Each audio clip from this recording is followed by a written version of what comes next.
Hello, আসসালামু আলাইকুম। আশা করি সবাই ভালো আছো। আজকে আমরা দেখব হচ্ছে খাদ্য অধিদপ্তরের উপখাদ্য পরিদর্শক পদের লিখিত পরীক্ষার ইংরেজি অংশের সমাধান 2026। পরীক্ষার তারিখ 8 মে 2026। প্রশ্ন শুরু হয়েছে 7 নাম্বার কোশ্চেন দিয়ে। What is the meaning of sporadic? আমরা স্পোরাডিক এর অর্থ জানার চেষ্টা করব। অ্যাকচুয়ালি স্পোরাডিক মানে হচ্ছে বিক্ষিপ্ত। স্পোরাডিক মানে হচ্ছে বিক্ষিপ্ত।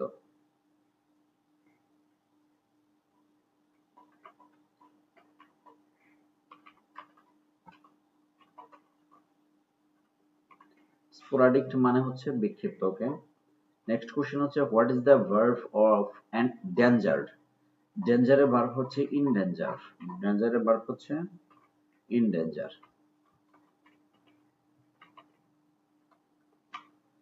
আচ্ছা, নেক্সট কোশ্চেন হচ্ছে 6 নাম্বার, সেটা দেখার চেষ্টা করব। What would be the right antonym for initiative? Initiative মানে হচ্ছে কোনো কিছু শুরু করা, উদ্যোগ গ্রহণ করা, এরকম। আর এটার বিপরীত শব্দ হবে indifference.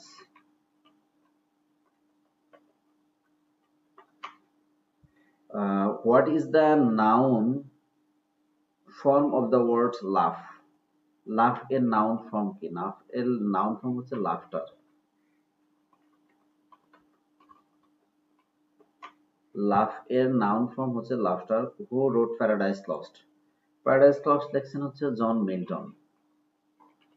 John Milton. fill in the blanks. the man died the man died এখানে কি হবে? from হবে। from overeating অর্থাৎ বেশি খেয়ে মারা যাওয়ার ক্ষেত্রে সাধারণত কি হয়? from হয়। FR1 from overeating। ওকে, একটা সিম্পল কোশ্চেন এখানে ছিল, Arif left before I came। এটা হবে Arif had left before I came। অর্থাৎ প্রথম অংশটা যদি past indefinite হয়, past perfect হওয়ার পরের অংশটা past indefinite tense হয়, এটাকে past simple বলে আর কি। ওকে, she saving every penny she could for months। এটা হবে she had been। এখানে আমরা ব্যবহার করব she had been saving every penny she could for months।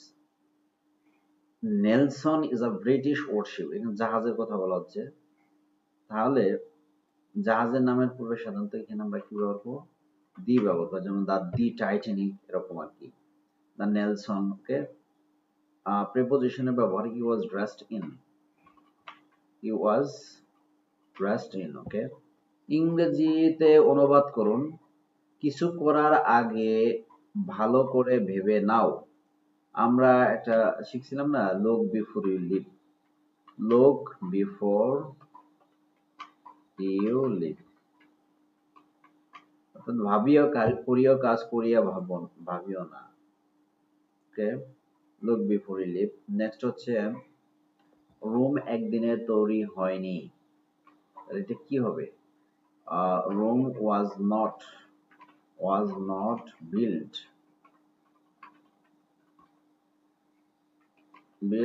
in a day। Rome was not built in a day। সে চাকরি থেকে পদত্যাগ করলো। he has resigned from his job। he has resigned from his job। make sentences with meaning। আমরা এখানে দেখার চেষ্টা করব ব্ল্যাক এন্ড ব্লু মানে নির্মম ভাবে। The boy was beaten black and blue, নির্মম ভাবে তাকে প্রহার করা হয়েছে, বালকটিকে। বিটেন, এটা প্যাসিভ করা হয়েছে সেন্টেন্সটাকে। ওকে, at a stretch, একটানা। I can study for 5 hours at a stretch। আমি একটানা 5 ঘন্টা পড়তে পারি। toil and moil, পরিশ্রম। the poor farmer toils and moils all day long। সারাদিনে পরিশ্রম করে বৃদ্ধ লোকটি। to no purpose, ব্যর্থ চেষ্টা। he searched the house to no purpose।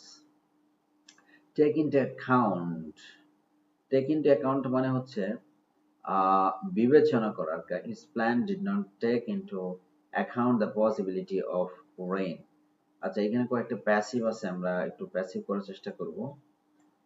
যেমন আছে এখানে he annoyed me, ওকে, এটা হবে he annoyed me, I was annoyed at him। এখানে কে আমরা সাবজেক্ট করলাম, যেহেতু ভার্ব টু আছে এই জন্য ওয়াজ নিয়ে আসলাম। ভার্ব থ্রি অ্যানয়েড এর সাথে অ্যাট হয়, এরপরে সাবজেক্টের অবজেক্টিভ কি, who will do the work, who থাকলে কি হয়, বাক্যের শুরুতে বাই হুম হয়, অক্সিলারি ভার্ব উইল নিয়ে আসবো, তারপর অবজেক্ট দ্য ওয়ার্ক নিয়ে আসলাম, বি ডান। দ্য পদ্মা মানে Padma is a very big river. এখানে সাধারণত আর্টিকেল এ থাকলে আমরা হোয়াট নিয়ে আসি, what a big river the Padma is. Okay, he is full but honest, simple sentence. এটাকে আমরা বলতে পারি in spite of he is being poverty লিখতে পারতাম, ইন স্পাইট অফ বিং পোর লিখতে পারবো, অসুবিধা নেই। In spite of being poor he is honest, he is honest হবে এখানে, H O is being honest. Okay, next he said what a fool I am.